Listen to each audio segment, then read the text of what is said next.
എല്ലാ പ്രിയപ്പെട്ട സുഹൃത്തുക്കൾക്കും പുതിയൊരു ക്ലാസ്സിലേക്ക് സ്വാഗതം. നമ്മൾ 2024 ഇംഗ്ലീഷും മലയാളത്തിലെയും ക്വസ്റ്റ്യൻ പേപ്പറുകൾ അത് മാത്രം എന്ത് ചെയ്യണം, ഓരോ ക്വസ്റ്റ്യൻ പേപ്പറും എടുത്തിട്ട് വർക്കൗട്ട് ചെയ്യണം. അങ്ങനെ നമ്മൾ 2024 എത്രാമത്തെ ക്വസ്റ്റ്യൻ പേപ്പറിലേക്ക് എത്തിക്കഴിഞ്ഞു? 55ാമത്തെ ക്വസ്റ്റ്യൻ പേപ്പറിലേക്ക് നമ്മൾ ഇന്ന് എത്തി നിൽക്കുകയാണ്. ഓക്കെ, അപ്പൊ ഇനി ഒരു സംതിങ് ഒരു 60-61 ക്വസ്റ്റ്യനേ ഉള്ളൂ കേട്ടോ. ഇനി ഒരു 5-6 ക്വസ്റ്റ്യൻ മാത്രമേ ഉള്ളൂ ഇതിന് 2024 കംപ്ലീറ്റ് ആകാൻ കേട്ടോ. ഫുൾ അടിച്ചു പെറുക്കിയിട്ട് ക്വസ്റ്റ്യൻ പേപ്പർ നിങ്ങളുടെ മുന്നിൽ എത്തിച്ചിട്ടുണ്ട്. അപ്പൊ ഞാൻ തരുന്ന നിങ്ങൾക്ക് ₹1 പോലും പൈസ ചെലവില്ലാതെ ഞാൻ നിങ്ങൾക്ക് തന്നെ ഈ സപ്പോർട്ട് നിങ്ങൾ എന്ത് ചെയ്യണം, തീർച്ചയായിട്ടും നിങ്ങൾ സബ്സ്ക്രൈബ് ചെയ്തിട്ട് ഒന്ന് സപ്പോർട്ട് ചെയ്യുക, ലൈക്ക് ചെയ്യുക, ഷെയർ ചെയ്യുക, കമന്റ് തീർച്ചയായിട്ടും ചെയ്തിട്ട് പോകാനായിട്ട് ശ്രദ്ധിക്കുക കേട്ടോ. പിന്നെ നമ്മുടെ ടെലിഗ്രാം ഗ്രൂപ്പിൽ കൂടിയിട്ട് ജോയിൻ ചെയ്യുക. നമ്മുടെ ടെലിഗ്രാം ഗ്രൂപ്പിൽ നിങ്ങൾ ജോയിൻ ചെയ്യുന്ന സമയത്ത് ഞാൻ ഡെയിലി വീഡിയോ ഇടുന്നുണ്ട്, അത് നിങ്ങൾക്ക് ആ ടെലിഗ്രാമിൽ ഇട്ട് തരുന്നുണ്ട്. അപ്പൊ അതിനൊരു പ്രതികരണം എന്ന പോലെ ഒരു എന്താണ്, ആ വീഡിയോയ്ക്ക് താഴെ എന്ത് ചെയ്യുക, ടെലിഗ്രാമിൽ ഒന്ന് ഏതെങ്കിലും ഒരു പോസ്റ്റ് ചെയ്തു തരാം കേട്ടോ. നമുക്ക് ഇന്ന് ക്ലാസ്സിലേക്ക് കടക്കാം. നമ്മുടെ ക്വസ്റ്റ്യൻ പേപ്പറിന്റെ കോഡ് 166/2024. ഓക്കെ ആണോ? നമുക്ക് ക്വസ്റ്റ്യൻ പേപ്പറിലേക്ക് അങ്ങോട്ട് കിടക്കാം കേട്ടോ. First question, the word bat കേട്ടോ. Bat which is a bird അല്ലെ. ബേർഡ് നമ്മൾ എന്താ പറയാ, ബാറ്റ് അല്ലെ. And is also used in games is an example for. ഏതാണ്? എന്റോണിയം ആണോ? ബേർഡിന്റെ എന്റോണിയം ആണോ ബാറ്റ്? ബാറ്റിന്റെ എന്റോണിയം ആണോ ബേർഡ്? അതോ ഒരു സിനോണിയം ആണോ? ഹോമോഫോൺ ആണോ? ഹോമോനിം ആണോ? ഹോമോഫോൺ ആണോ? ഹോമോനിം ആണോ? ഏതാണ്? ഹോമോനിമാണ്. ഏതാണ്? ഹോമോനിമാണ് ബേർഡ് ബാറ്റ് എന്ന് നമ്മൾ പറയുന്നത്. Which of the following sentences is an example for the aesthetic function? ഇത് ഒരുപാട് ക്വസ്റ്റ്യൻ പേപ്പറിൽ ഈ ക്വസ്റ്റ്യൻസ് കണ്ടിട്ടുണ്ട് കേട്ടോ. aesthetic function എന്നത് എന്താണ്? aesthetic function of language എന്താണ് അവിടെ?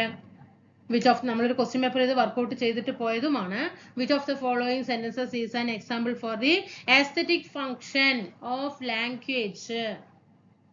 ഇത് വരും. she is as beautiful as a rose. she is as beautiful as a rose. അപ്പൊ ഇനി aesthetic function എന്ന് കാണുമ്പോൾ റോസിനോട് അവളെ ഉപമിച്ച പോലെ ആയിരിക്കണം കേട്ടോ. which of the following refers to intensive reading? എന്താണ്? നമ്മൾ ഓരോരുത്തരും ബുക്കുകൾ വായിക്കുമ്പോൾ നമ്മൾ പറയുകയാണ് അവൾ റെഫർ ചെയ്യുന്നത് ഒരു ഇന്റൻസീവ് റീഡിങ്ങിലാണ് എന്ന് പറയുമ്പോൾ അത് എന്താണ് ഇന്റൻസീവ് റീഡിംഗ് കൊണ്ട് അർത്ഥമാക്കുന്നത്? എന്താണ്? reading shorter text to find out specific information. ഒന്നായിട്ട് അങ്ങോട്ട് വാരി വലിച്ച് പഠിക്കാതെ ഓരോന്നിൽ നിന്നും സ്പെസിഫിക് ആയിട്ടുള്ള വേണ്ട കാര്യങ്ങൾ മാത്രം എടുത്ത് പഠിച്ച്. ഓക്കെ, ഇപ്പൊ നമ്മൾ നമ്മുടെ സിലബസിൽ നമ്മൾ പഠിക്കാൻ പറയുമ്പോൾ എപ്പോഴും നമ്മൾ എന്ത് പറയും? എപ്പോഴും നമ്മൾ പ്രാധാന്യം കൊടുക്കേണ്ടത് ഇംഗ്ലീഷ് ആണ്, മലയാളമാണ്, maths, current, constitution, important law, അതേപോലെ കേരള അഡ്മിനിസ്ട്രേഷൻ, എക്കണോമിക്സ് അല്ലെ. എങ്ങനെയാണ് നമ്മൾ എപ്പോഴും പറയാ, അതാണ് ഇതിൽ മാർക്ക് നമ്മൾ ഉറപ്പിക്കണം അല്ലേ. കറണ്ട് അഫെയറിൽ നമുക്ക് 20, മലയാളം 10, മാത്സ് 10, ഇംഗ്ലീഷ് 10. എത്ര മാർക്കായി ഇവിടെ തന്നെ? 50 മാർക്കിനാണ്. ഈ 4 കൂടി തന്നെ 50 മാർക്കിനുള്ളതായി. പിന്നെ നമുക്ക് കേരള അഡ്മിനിസ്ട്രേഷൻ അല്ലെ. കേരള അഡ്മിനിസ്ട്രേഷനിൽ എത്ര മാർക്കാണ്? 5 മാർക്ക് വെച്ചിട്ട് നമുക്ക് എന്ത് ചെയ്യാം, ഓരോന്നിലുണ്ട് അല്ലെ. അപ്പം പരമാവധി മാർക്ക് നമുക്ക് ഇവിടെ നിന്ന് സ്കോർ ചെയ്യാം. അപ്പൊ നമ്മൾ എന്താ പറയേണ്ടത്? Reading short text to find out specific information. ഇതാണ് ഇവിടെ ആൻസർ ആയിട്ട് വരുന്നത് കേട്ടോ. Intensive reading. Next, don't smoke in the forest. Fires dash easily at this time of the year. പൊട്ടിപ്പുറപ്പെടുക എന്ന അർത്ഥത്തില് don't smoke in the forest അല്ലെ. Forest ഒരിക്കലും സ്മോക്ക് ചെയ്യാൻ പാടില്ല അല്ലെ. എന്ത് ചെയ്യും? തീ അങ്ങനെ പൊട്ടിപ്പുറപ്പെടും. ഫയർസ്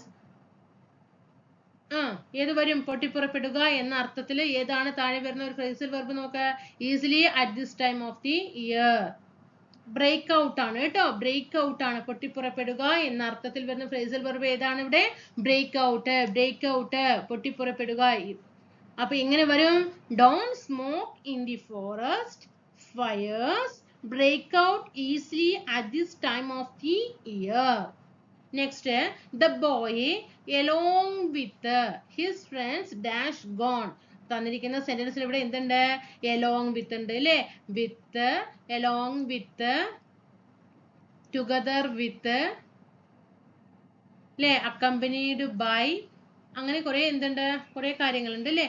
അപ്പൊ അതൊക്കെ വന്നു കഴിഞ്ഞാൽ സെന്റൻസിൽ ഉണ്ടെങ്കിൽ ഫസ്റ്റ് സബ്ജക്റ്റിനായിരിക്കണം പ്രാധാന്യം കൊടുക്കേണ്ടത്. ദ ബോയ്, ഒരു ആൺകുട്ടിയല്ലേ പറയുന്നത്, സിംഗുലർ ഫോം അല്ലേ.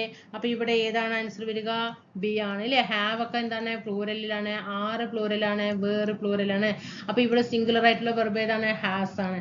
അപ്പൊ the boy along with his friends has gone. You dash report for duty tomorrow morning. അല്ലേ, നാളെ റിപ്പോർട്ട് ചെയ്യണം അല്ലേ. അത് നമ്മൾ എങ്ങനെയാണ്, ഒരു ഓർഡർ പ്രകാരം അല്ലേ, നീ തീർച്ചയായിട്ടും റിപ്പോർട്ട് ചെയ്യണം ഡ്യൂട്ടിക്ക്. ടുമാറോ, നാളെ രാവിലെ തന്നെ. അപ്പൊ എന്ത് പറയണം, യു മസ്റ്റ് റിപ്പോർട്ട് അല്ലേ, you must report four duty tomorrow morning.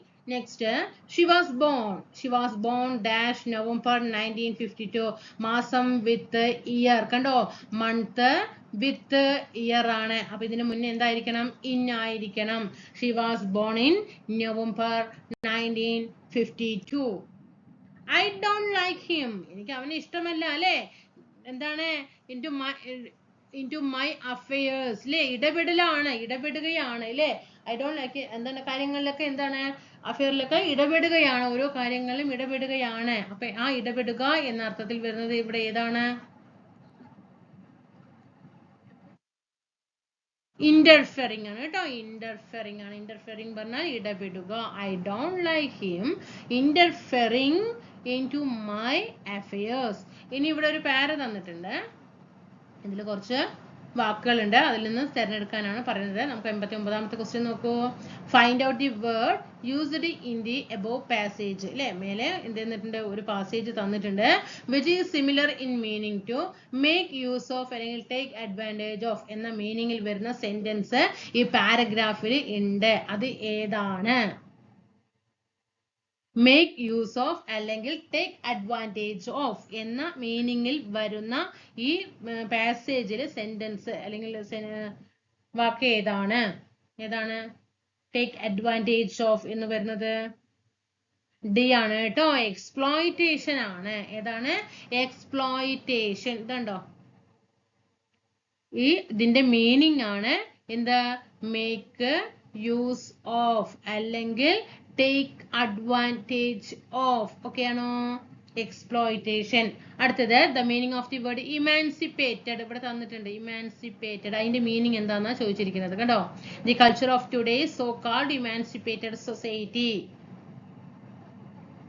ഇതുവരെ ഇമാൻസിപ്പേറ്റഡിന്റെ മീനിങ് എന്താണെന്ന് ചോദിച്ചാൽ സ്വാതന്ത്ര്യം നൽകുക എന്നതാണ് കേട്ടോ. സ്വാതന്ത്ര്യം നൽകുക. അപ്പൊ ലിബറേറ്റഡ് ആണ് അല്ലേ, ലിബറേറ്റഡ് ആണ്, സ്വാതന്ത്ര്യം നൽകുക എന്ന അർത്ഥത്തിൽ വരുന്നത്. ഓക്കെ, അപ്പൊ ഇടപെടുക എന്ന അർത്ഥത്തിൽ ഇവിടെ ഏത് വന്നു, ഏതാ വന്നത്? ഇന്റർഫിയറിംഗ് ആണ് അല്ലേ. പിന്നെ മേക്ക് യൂസ് ഓഫ് അല്ലെങ്കിൽ ടേക്ക് അഡ്വാൻറ്റേജ് ഓഫ് എന്ന മീനിങ്ങിൽ വരുന്ന ഈ പാസേജിൽ സെന്റൻസ് ഏതാണ്? എക്സ്പ്ലോയിറ്റേഷൻ ആണ്. എക്സ്പ്ലോയിറ്റേഷൻ, മേക്ക് യൂസ് ഓഫ് അല്ലെങ്കിൽ ടേക്ക് അഡ്വാൻറ്റേജ് ഓഫ് എക്സ്പ്ലോയിറ്റേഷൻ. ഇനി ഇമാൻസിപ്പേറ്റഡ് മീനിങ് വരുന്നത് ഏതാണ്? ലിബറേറ്റഡ്. അപ്പൊ ഇമാൻസിപ്പേറ്റഡ് പറഞ്ഞാൽ ലിബറേറ്റഡ് ആണ്. ഇനി നമുക്കൊന്ന് റിവിഷൻ വരാം. ഇനി നമുക്ക് ഇനി മുന്നിലുള്ള എക്സാമിന്റെ ദിവസങ്ങൾ നമുക്ക് എന്ത് ചെയ്യാം, ഫുള്ള് റിവിഷൻ അടിക്കാം കേട്ടോ. നോക്കൂ, ജെൻഡർ ഓഫ് നൗൺസ്, മസ്കുലിനും ഫെമിനൈൻ ജെൻഡർ എപ്പോഴും ചോദ്യങ്ങൾ വരാറുണ്ട്. ഇതിന്റെ ഞാനിവിടെ ചോദ്യം മാത്രമേ തന്നിട്ടുള്ളൂ. നിങ്ങൾ അതിന്റെ ഫെമിനൈൻ ജെൻഡർ ഒന്ന് എഴുതി നോക്കണം കേട്ടോ. നിങ്ങൾക്കും ഒരു അവസരം തരണല്ലോ, ചെയ്യണേ. മസ്കുലിനും ഫെമിനൈൻ ജെൻഡർ എന്താണ്?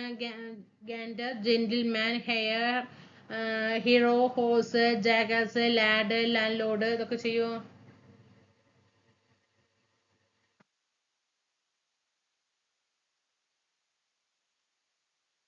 കിട്ടുന്നുണ്ടോ? നിങ്ങളൊക്കെ ചെയ്യാൻ കിട്ടുന്നുണ്ടോ? ഗാൻഡർ എന്താണ്? എന്റെ മസ്കുലിൻ എന്താണ്? ഗൂസ് ആണ്. ഇത് എപ്പോഴും PSC ചോദിക്കാറുള്ള ഒരു ഏരിയ ആണ് കേട്ടോ. ഗാൻഡർ എന്താണ്? ഗൂസ് ആണ്. ഗാൻഡറിന്റെ ഫെമിനൈൻ ജെൻഡർ എന്താണ്? Feminine gender. ഇത് പുല്ലിംഗ്, ഇത് പുരുഷന്തം, ഇത് സ്ത്രീ കേട്ടോ. Gander, goose. ജെന്റിൽമാൻ എന്താ? ജെന്റിൽമാൻ ലേഡി ആണ് അല്ലേ, ജെന്റിൽമാൻ ലേഡി ആണ്. എയർ എന്താ? എന്താണ്? എയറസ് അല്ലേ, എയറസ്. 2 S ഉണ്ട് കേട്ടോ, HEIRESS, എയർ, എയറസ്. ഹീറോയോ? ഹീറോ നമ്മള് ഹീറോ ലേഡീനെ മോഹൻലാൽ ഹീറോയാണ് പറയില്ലേ, ആ സ്ഥലത്ത് ശോഭന എന്താ പറയാ ലേഡീനെ ഹീറോയിൻ എന്ന് പറയില്ലേ, ഹീറോയിൻ ഹീറോയിൻ. ഇനി ഹോഴ്സോ വെരി ഇമ്പോർട്ടന്റ് ആണ് കേട്ടോ, ഹോഴ്സ് വെരി ഇമ്പോർട്ടന്റ് ആണ്. ഹോഴ്സിന്റെ ഫെമിനൈൻ ജെൻഡർ എന്താ മേയർ ആണ്. ഹോഴ്സ് മേയർ ആണ് കേട്ടോ, ഹോഴ്സ് എന്താണ് mare. Jackass jenny ass. Lad lass. Landlady. Lion lioness. Okay ആണോടാ? മസ്കുലിനും ഫെമിനൈൻ ജെൻഡർ ആണ് നമ്മളിവിടെ പഠിച്ചത്. ഗാൻഡറിന്റെ എന്താണ് ഇത്? പ്രീവിയസ് ക്വസ്റ്റ്യൻ ആണ്, എല്ലാം പ്രീവിയസ് ആണ് ഇവിടെ തന്നിരിക്കുന്നത്. ഈ തന്നിട്ടുള്ള 3, 6, 8 എണ്ണവും പ്രീവിയസ് ക്വസ്റ്റ്യൻ ആണ് കേട്ടോ.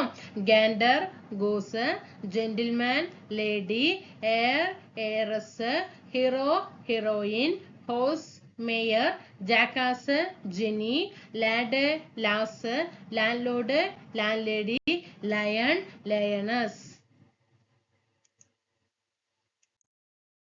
ഇനി ഇവിടെ കളക്റ്റീവ് നൗൺ തന്നിട്ടുണ്ട്. ഞാൻ ഏതൊക്കെയാണ് ഐറ്റംസ് എന്ന് മാത്രമേ തന്നിട്ടുള്ളൂ, അതിന്റെ കളക്റ്റീവ് നൗൺ തന്നിട്ടില്ല. നിങ്ങൾ എന്ത് ചെയ്യണം, വീഡിയോ പോസ്റ്റ് ചെയ്തിട്ട് ഞാൻ നേരത്തെ പറഞ്ഞ കാര്യങ്ങളും അവിടെ വീഡിയോ പോസ്റ്റ് ചെയ്തിട്ട് വേണം പിന്നെ നിങ്ങൾ ആൻസറിലേക്ക് എത്താനായിട്ട് കേട്ടോ. നിങ്ങൾക്ക് ചെയ്ത് നോക്കാൻ ചെയ്തിട്ട് കിട്ടുന്നുണ്ടോ എന്നുള്ളത് അറിയണമല്ലോ. പറയൂ. ഇവിടെ ഡാഷ് ഇട്ട് അവിടെയൊക്കെ ഒന്ന് ഫില്ല് ചെയ്തിട്ട് പോസ്റ്റ് ചെയ്തിട്ട് ഉണ്ടോ, നമ്മൾ അത്രയും ടൈം ഇവിടെ വെറുതെ സ്പെൻഡ് ചെയ്ത സമയം പോകും. ഓക്കെ, പോസ്റ്റ് ചെയ്തിട്ട് ചെയ്യാം കേട്ടോ. ഇവിടെ ഓൾസ് ആണ്. ഓൾസിന്റെ കളക്റ്റീവ് നൗൺ ഏതാണ്? ഓൾസ് മൂങ്ങടെ ഏതാണ്? പാർലമെന്റ് ഓഫ് കേട്ടോ. പാർലമെന്റ് ഓഫ് ഔൾസ് കേട്ടോ. ഔൾസ് മൂങ്ങ പാർലമെന്റിൽ ഇരിക്കുന്ന സീനൊക്കെ ഒന്ന് ആലോചിച്ച് നോക്കുക കേട്ടോ. പാർലമെന്റ് കേട്ടോ, ഔൾസ് പാർലമെന്റ് കേട്ടോ. Parliament of owls. പാരറ്റ്സ് എന്താണ്? പാരറ്റ് താത്ത കമ്പനി. ഓഫ് അല്ലേ? നമ്മുടെ വീട്ടിലേക്ക് തത്തമ്മ ഉണ്ടെങ്കിലേ തത്തമ്മ ആ വീട്ടുകാരായിട്ട് കണ്ടിട്ടുണ്ടോ സംസാരിക്കുന്നത് ഇങ്ങനെ അവരുടെ പേരൊക്കെ വിളിക്കില്ലേ? നമ്മൾ പറഞ്ഞ അവരെ പ്രാക്ടീസ് ചെയ്യിപ്പിച്ചിട്ടുണ്ടെങ്കിൽ അവര് ആ വീട്ടിലുള്ളവരുടെ പേരൊക്കെ വിളിക്കുന്നത് കേട്ടിട്ടുണ്ട് അല്ലേ? അപ്പൊ എന്താണ് വീട്ടുകാരായിട്ട് തത്തമ്മ എന്താണ് ഭയങ്കര കമ്പനിയാണ് അല്ലേ? അപ്പൊ ഔൾസിന്റെ നമ്മൾ എന്താ ആലോചിച്ചാൽ ഔൾസ് നമ്മുടെ ഇന്ത്യൻ പാർലമെന്റിൽ ഇരിക്കുന്നതായിട്ടൊന്ന് ചിന്തിച്ചു നോക്കുക. നമ്മുടെ പാരറ്റ് വീട്ടിലെല്ലാവരുമായിട്ട് ഫാമിലി ആയിട്ട് എന്താണ് ഭയങ്കര കമ്പനിയാണ്. ഇനി പീക്കോക്ക് എന്ത് വരും? എ മസ്റ്റർ ഓഫ് പീകോക്സ് അല്ലെ? A muster of peacock. അത് നമുക്ക് എങ്ങനെ കണക്ട് ചെയ്യാം? നമ്മള് ബേർഡുകളിലെ ഒരുപാട് പക്ഷി ഇനങ്ങൾ ഉണ്ട് അല്ലേ? അപ്പോ എപ്പോഴും നമ്മൾ ഈ പീകോക്കിനെ ഒരു മാസ്റ്റർ ആയിട്ടാണ് അല്ലെ കണക്കാക്കുക. ഏറ്റവും വലിയ അല്ലെ നല്ല ഭംഗി, ഏറ്റവും നല്ല വലിപ്പം. അപ്പൊ പക്ഷികളിൽ വെച്ചിട്ട് ഏറ്റവും മാസ്റ്റർ ആര് തന്നെയാണ്? പീകോക്ക് തന്നെയാണ് അല്ലേ? അപ്പൊ അങ്ങനെ എന്ത് ചെയ്യാം? മാസ്റ്റർ ഇല്ല, അതിനൊരു ക്ലൂ തന്നേ ഉള്ളൂ, മാസ്റ്റർ. ഇനി പീജിയൻ എന്താണ്? പ്രാവ് അല്ലെ? എ ബ്രേസ് ഓഫ് അല്ലെ? Brace of pigeon. അത് നമ്മൾ എങ്ങനെ കണക്ട് ചെയ്യാം? ഇപ്പൊ നമ്മളിങ്ങനെ സിനിമകളിലൊക്കെ കണ്ടിട്ടുണ്ട് അല്ലെ? നമ്മുടെ ഈ കയ്യിലൊക്കെ വന്നിട്ട് ഈ പ്രാവ് ഇരിക്കുന്ന സീനുകൾ കണ്ടിട്ടുണ്ട് അല്ലെ? എന്താ നമ്മുടെ മലയാളത്തില് ഫ്രണ്ട്സ് സിനിമയൊക്കെ നമ്മൾ കണ്ടിട്ടില്ലേ? ജയറാമിന്റെ അതിലൊക്കെ കണ്ടിട്ടില്ലേ? ആ പ്രാവ് വന്നിട്ട് ഇങ്ങനെ കയ്യിലിരിക്കുന്ന സീനൊക്കെ. അതേപോലെ പിന്നെ ഇതാ ദേവദൂത്, ഏതൊക്കെ സിനിമകളുണ്ട് അല്ലേ? അപ്പൊ അത് അങ്ങനെ കണക്കാക്കാം. അപ്പൊ നമ്മുടെ കയ്യിൽ എന്തുണ്ട്? ബ്രേസ്ലെറ്റ് ഇടാറുണ്ട് അല്ലേ? അപ്പൊ ആ ബ്രേസ്ലെറ്റിന്റെ അടുത്തായിട്ട് എന്ത് ചെയ്യാറുണ്ട്? പീജിയൻ പ്രാവ് വന്നിരിക്കാറുണ്ട്. അതൊന്ന് കണക്ട് ചെയ്യാം കേട്ടോ. Brace of pigeons. ഇനി സ്പാരോ കുരുവി അല്ലേ? A host of sparrows. Clue collect ചെയ്ത് തരാമെന്നത് ഞാൻ എങ്ങനെയാണോ ഓർമ്മ വെക്കുന്നത് അത് പറഞ്ഞു തരുന്നുള്ളൂ. ചിലപ്പോൾ നമുക്ക് എല്ലാവർക്കും കിട്ടിയെന്ന് വരില്ല. അപ്പൊ ഇങ്ങനെയൊക്കെ പഠിക്കുമ്പോൾ എന്താണ് പിന്നെ നമുക്ക് എന്താണ് എക്സാം ഹാളിൽ ക്വസ്റ്റ്യൻ വരുമ്പോൾ ഈസി ആയിട്ട് നമ്മൾ അങ്ങോട്ട് ചെയ്തോളൂ കേട്ടോ. Host of sparrows. പിന്നെ എ വെഡ്ജ് ഓഫ് സ്വാൻസ്. അരയന്നം wedge. A wedge of swans. അരയന്നം അല്ലേ? അരയന്നം ഈ വെള്ളത്തിൽ കിടന്നിട്ട് എന്തുണ്ടാവും? ഇങ്ങനെ നീന്തുണ്ടാവും അല്ലേ അരയന്നം. അപ്പൊ ഈ വെള്ളം പറയുമ്പോൾ അതിന്റെ മേലെ എന്തുണ്ടാവും? ഒരു പാലം ഉണ്ടാവും അല്ലേ? പാലത്തിന് നമ്മൾ എന്താ പറയാ? ബ്രിഡ്ജ് എന്ന് പറയും അല്ലേ? അപ്പൊ ബ്രിഡ്ജ് പാലം, അതിന്റെ താഴെ വെള്ളം, അതിൽ അരയന്നം നീന്തിക്കൊണ്ടിരിക്കുന്നുണ്ടാവും. അപ്പൊ അതിന് ബ്രിഡ്ജിന് പകരം നമ്മൾ എന്താക്കുക? വെഡ്ജ് എന്നാക്കുക കേട്ടോ. Wedge of swans. ഇനി ഹെഡ് ഓഫ് ആസസ് അല്ലെ? ഹെഡ് ഓഫ് ആസസ് കഴുതകള്. Head of asses. പിന്നെ colony of bats. A colony of colony of bats. ഈ വവ്വാലുകൾ അല്ലെ, വവ്വാലുകൾ ഇങ്ങനെ കോളനി ആയിട്ട് എന്താണ് ഒരു കൂട്ടം വവ്വാലുകൾ ഉണ്ടാവും അല്ലെ. ഒരു കൂട്ടം കണ്ടിട്ടുണ്ടോ ഈ ഇങ്ങനെ പറ്റി പറ്റി പറ്റി ഓരോ ഭാഗങ്ങളിലും ഒരു കോളനി പോലെ എന്തുണ്ടാവും ബാറ്റുകൾ ഉണ്ടാകും. ഇനി bears, a sloth of bears, a sloth കേട്ടോ, a sloth of bears, herd of buffaloes, herd of buffaloes. അപ്പൊ ഹെർഡ് ഓഫ് ബഫലോസും ഹെർഡ് ഓഫ് ആസസും പഠിച്ചു വെക്കുക കേട്ടോ. ഹേർഡ് വെച്ചിട്ട് കണക്ട് ചെയ്യാം, ആസസും ബഫലോസും ഹേർഡ് വെച്ചിട്ട് കണക്ട് ചെയ്യാം. അപ്പൊ നമ്മളിവിടെ എന്തൊക്കെ പഠിച്ചു? ഔൾസ് എവിടെ ഇരിക്കുന്നത് നമ്മൾ പറഞ്ഞത് പാർലമെന്റിലാണ് അല്ലെ, എ പാർലമെന്റ് ഓഫ് ഔൾസ് അല്ലെ, അത് പറഞ്ഞു. പാരറ്റ് തത്തമ്മ അല്ലെ, നമ്മുടെ വീട്ടുകാരൊക്കെ ആയിട്ട് നല്ല കമ്പനിയാണ്, a company of parrots. Peacock എന്ന് പറയുന്നത് പക്ഷികളിലെ മാസ്റ്റർ ആണ്, master of peacocks. A brace of pigeons അല്ലെ, പ്രാവ് കയ്യിലിരിക്കുന്നത് കാണുക, ബ്രേസ്ലെറ്റ് കയ്യിലിട്ടിട്ടുണ്ട്, അപ്പൊ brace of pigeons. A host of sparrows, അരയന്നം പാലം അല്ലേ അങ്ങനെ കണക്കാക്കുക, ആ ബ്രിഡ്ജ് ആണ്, പാലത്തിന്റെ ബ്രിഡ്ജ് പറയും, അപ്പൊ നമ്മൾ ബെഡ് ഓഫ് സ്വാൻസ് എന്ന് പറയുന്നു. A herd of asses, herd of buffaloes.